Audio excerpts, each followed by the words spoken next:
Assalamu alaikum wa rahmatullahi wa barakatuh. Indeed, a warm welcome to Tenham Express on your frequency 91.3 FM audio streaming at www.vosfm.co.za and in the Boland 95.8 FM. So we're focusing on women empowerment this morning and why women are so important. Robyn Hey, attorney and public speaker, will be chatting to us online this morning and give us that valuable information that we so much need to boost our self-esteem as well as young business or entrepreneurs as well. Robyn, good morning to you and thanks so much for opting to speak to us this morning, the first day of August, and we're speaking about, Women's Month as well.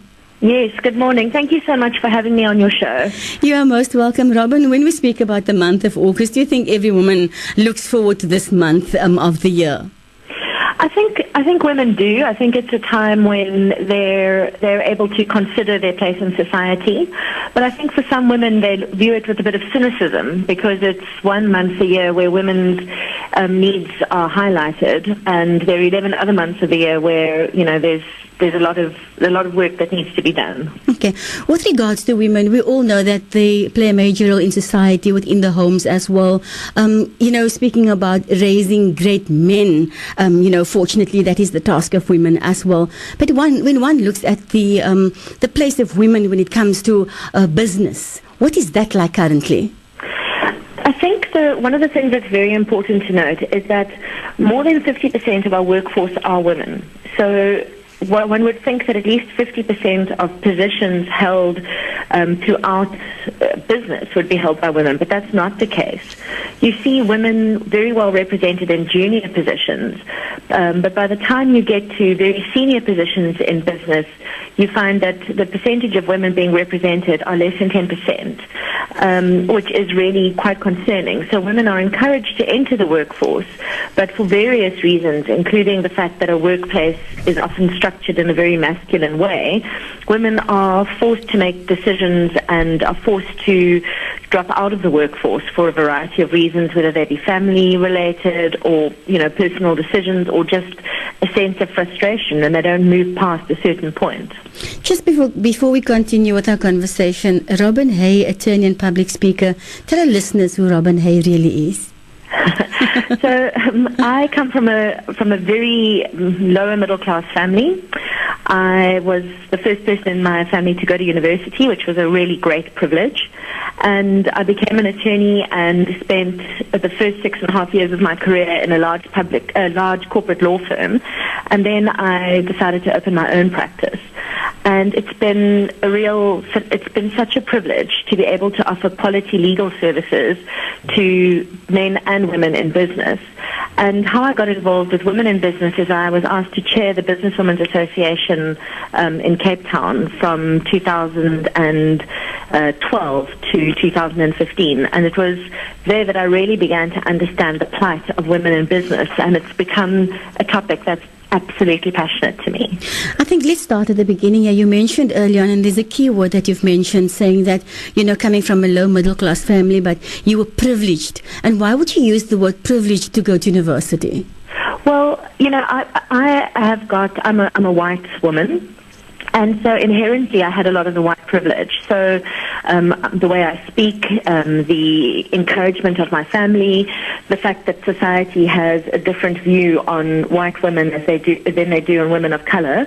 For me, the privilege of going to university was, although we didn't have the money, I was able to find work. I studied in my first language, so I was able to put myself through university. I had the support of a very encouraging family, and so I was a lot more privileged than a lot of women who may be in a similar socioeconomic group but were not white. It was a completely different experience for me.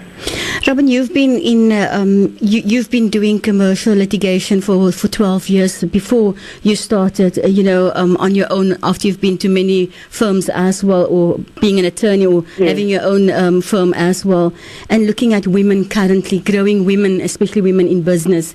When we come back, we'd love for you to touch on which aspects it is that you want to concentrate and how you want to build these women within society and in business as well. So to our listeners, please do stay tuned. Assalamu alaikum and a warm welcome to your Telegram Express, focusing on women empowerment, and indeed it is Women's Month. It is the month of August, so we have Robyn Hey, who is an attorney and public speaker, and Robyn Hey is the director of Robyn Hey Attorneys as well. Robyn, we've had some information on who you are, a little background on Robyn Hey as well. As you've moved through many years, currently going up the ladder basically, you must have seen that you've taken some women along with you and others weren't that fortunate. But when one looks at opportunities for women, are there enough opportunities? Would you find that, men still think that women are not robust enough to be in a managerial or rather a situation where they can lead? I don't know whether I can say that men don't think women are capable. I think partly it's so ingrained in our society that women are to be gentle and nurturing and kind and accommodating, that often in business when we stand up and say, no, this is not okay, or this is how the situation needs to be dealt with, women are labeled as being difficult, or is it that time of the month, or we're given sarcastic comments, and that discourages a lot of women. I think one of the big concerns that I have is that often not enough is done to profile women in business. So you can only go as far as you can imagine going. So for me, the most important thing, and this is what the Businesswomen's Association and other organizations like it, what they do is they run awards evenings and they profile successful women. Because if you as a young woman starting out, or even as a young girl, can see what women are capable of achieving, you are then able to see yourself moving up through the ranks. So it's about changing both the ingrained mindsets of society as well as changing the mindsets of women. And I had a very interesting experience the other day. I was standing in a queue at Pick and Pay, and I saw a couple with two kids, and the wife was pushing the trolley, and both children were on the trolley. And she said to her husband, "Please, can you help me? This trolley is too heavy." And he stopped in front of her, and he just looked at her, and he said, "But this is your job." And it was so clearly just the pattern of their relationship. Now, not every man is like that, but it was just so interesting for me to see how often the concept of what a woman's job is so deeply ingrained that we don't even question it. That's unfortunate, isn't it? Robyn, coming back to women in business, especially women, business owners as well. And I'm sure that, though many people are in business or many women are in business, their business might be different to each other. So does it mean that there's a specialized way in approaching every woman in business?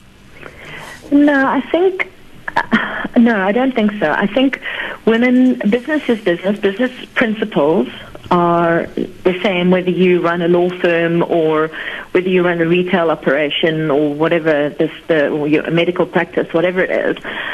I think what women inherently do need is support. So belonging to a network, making friends and good colleagues and acquaintances within your industry, and making sure that you have relationships with women who are ahead of you in business and who are still coming up the ranks behind you. I think building a support base for women is extremely important. And men like to often project this image of the lone wolf. I achieved it all.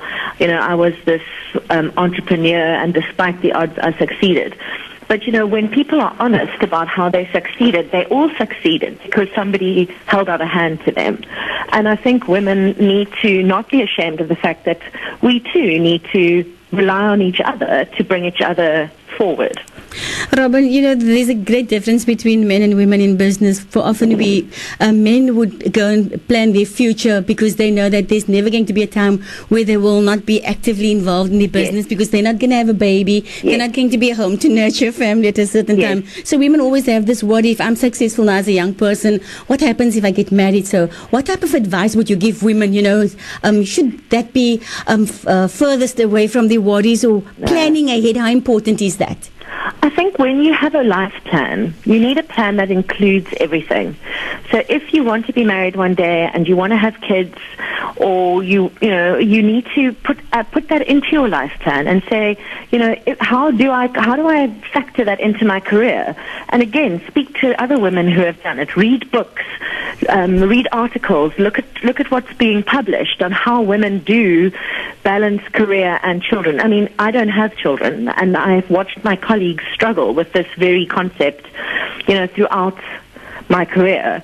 And I think that women need to factor that into their career plan and put structures in place so that one day when they do have kids, they've got the support that they need in order to do both, or to stand up to their bosses and say, look, I want to work flexi time, or, I'd like to continue this job in a more flexible manner.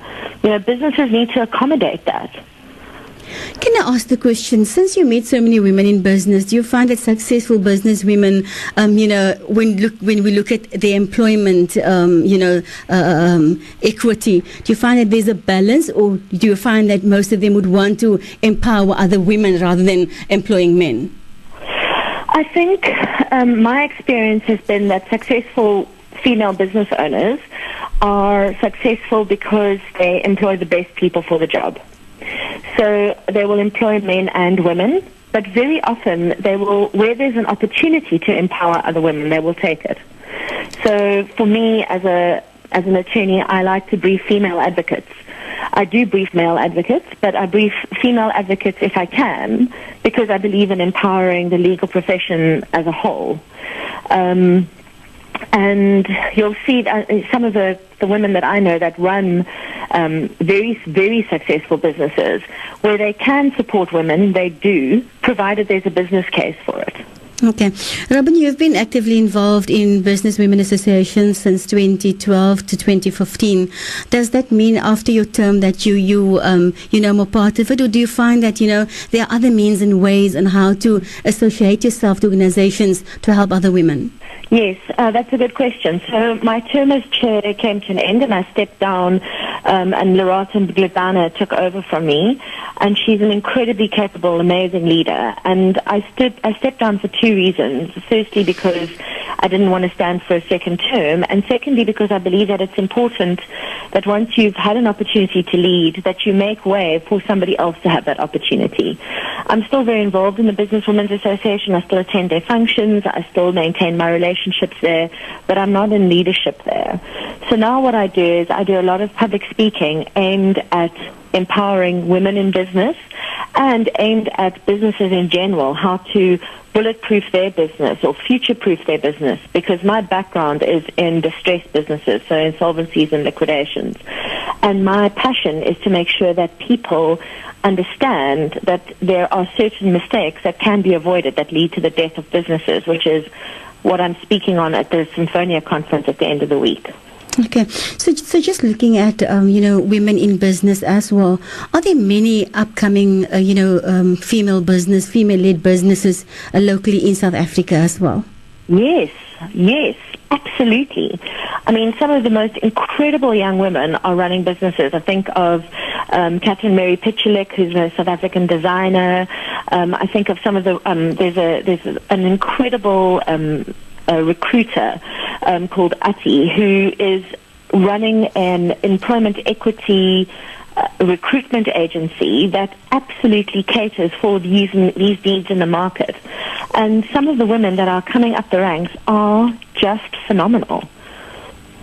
Robyn, importantly, we all know that to be successful, you need to have a business plan. But on the other hand, a very important, support is your finances as well. Yeah. So when one looks at your assistance to women, knowing that they have a great business plan, but there's a shortage of finances, what happens then?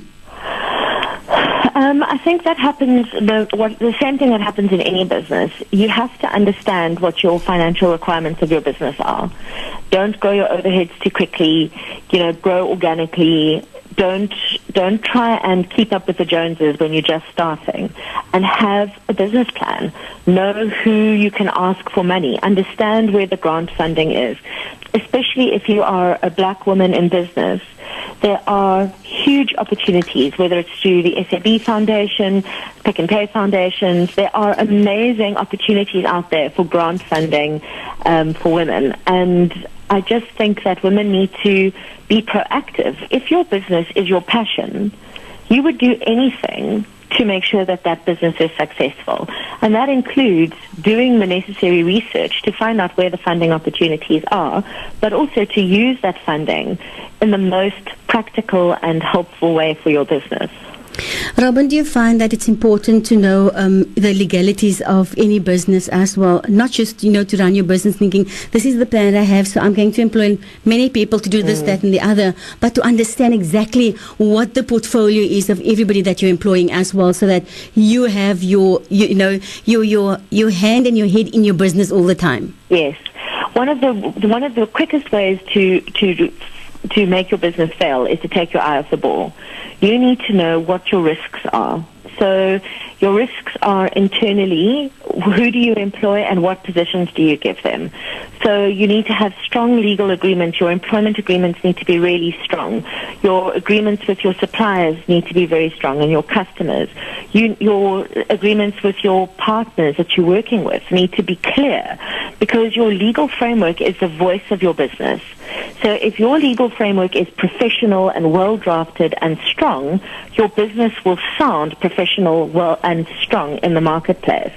What people often do is they either are too afraid to manage their staff, or they actually just don't want to take responsibility for what the staff are doing.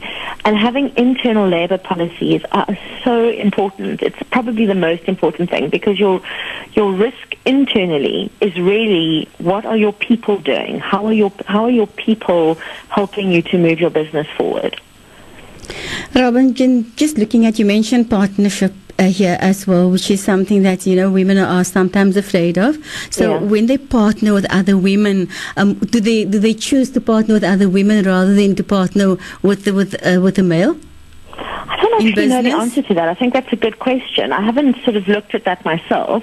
A lot of the businesses that the private companies that I work with, they are male and female partners, and I believe that diversity is very important. So whether that's racial diversity, age diversity, gender diversity, you can't surround yourself by people who think exactly the way you do, because otherwise your business is going to miss a trick.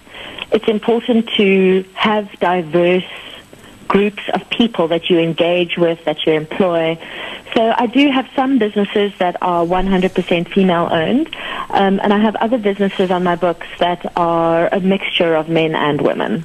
So what are the future-proofing aspect of your client's business? Yeah, that's a really good question. So one of the most important things is that you need to have a war council. You need to have a group of people that are your professional board of directors. So you need to have somebody who you can go to if you've got a legal problem, if you've got a financial problem, who can help you with the business plan, somebody who can help you with your labor aspects. So having a war council is really the concept of having professionals around you who are able to guide you. Now, often when you're just starting out, you can't afford, to get everything all at once. But my advice to people is to get the best people on board that you can afford, not the cheapest people you can find. So that's the one thing. The other thing is to be absolutely on top of your numbers. If you do not know what your business is turning over, what your net profit is, what your overall profit and loss is, if you do not know what your income and expenses are, what your assets and liabilities are, where your creditors, how long are you taking to pay your creditors compared to how long it takes for your debtors to pay you. If you are not on top of your numbers, you may as well close up your shop. And finally, the third one, I'll speak about all of this on Friday, but I'll keep it short for today. And one of the things you have to be is adaptable, because business changes so quickly. So if something is starting to show that it's not working and is eating into your profits, you need to either fix it or cut it loose. Don't put your head in the sand and hope that by some miracle something is going to happen, because some of the businesses that I close are 30 years old. And they did really, really well, but they just didn't adapt as the world adapted. And by the time they got to me, there was nothing left to save. So it's really important to be switched on and to keep an eye on your business. I always use the example of if you are at the beach with your young child, you watch that child all the time, because if you turn your back, there's a chance that something bad can happen to the child. That can be dragged out to sea, whatever the story is. The same with your business. You have to keep your eye on your business all the time, because if you don't, something can happen to it. Robyn, thanks so much for the great advice this morning. But in a final piece of advice this morning, it is August and it is Women's Month. What is your message to all the women of South Africa and the world? My message to women is, if you want to go far, go with people. Take women forward. Don't believe that you can't do things. Focus on what you can do and not the obstacles in your path. And I really believe that you can achieve anything you put your mind to. Robyn, thank you so much, and all the success at the Symposium breakfast as well. All the success. Thank you so much, and thanks for having me. You're most welcome to listeners. That was Robyn Hey from Robyn Hey Attorneys, as well as public speaker. Stay tuned.